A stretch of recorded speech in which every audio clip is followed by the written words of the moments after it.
Dummy માલિક ઊભા કરી સુરતના સચિનના 4 ફ્લેટ વેચવાના કૌભાંડનો ભાંડો ફૂટ્યો।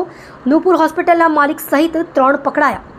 ડમી માલિક જીશાનને જન્મ તારીખ પૂછતા કહ્યું યાદ નથી। આધાર કાર્ડ જોતા જ પોલ પકડાઈ ગઈ।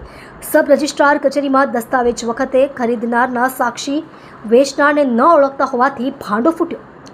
બહુમાળી સબ રજિસ્ટ્રાર કચેરીમાં 44 લાખના 4 ફ્લેટોના વેચાણ દસ્તાવેજ કરવા આવેલા 2 સાક્ષીઓને સ્ટાફે બોલાવી મિલકત વેચનારને ઓળખો છો કે કેમ તે બાબતે પૂછતા બંને ખરીદનારને ઓળખીએ છીએ, વેચનારને ઓળખતા નથી એવું કહેતા સ્ટાફને શંકા ગઈ હતી। તેમણે તરત જ મિલકત વેચનારની પૂછપરછ કરી હતી, જેમાં તેના ફોનમાં આધાર કાર્ડ જોતા બોગસ દસ્તાવેજ બનાવવાનો ખેલ ઉખાડો પડી ગયો હતો।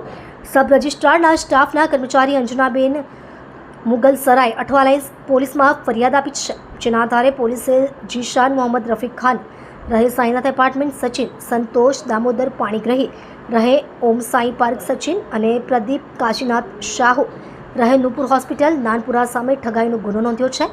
સંતોષના ગામના સુધીર લિંગરાજ ગોડાએ સચિન ખાતે સાઈ પાર્ક બિલ્ડિંગમાં 4 ફ્લેટ ખરીદી કર્યા હતા, પરંતુ તેમનો છેલ્લા ઘણા વર્ષોથી કોઈ પત્તો નથી। ફ્લેટ વેચવા કાવતરું ઘડનાર આરોપીઓ પ્રદીપ શાહુ નૂપુર હોસ્પિટલ, સંતોષ પાણીગ્રહી સુથારી કામ, જીશાન ખાન જમીન દલાલ।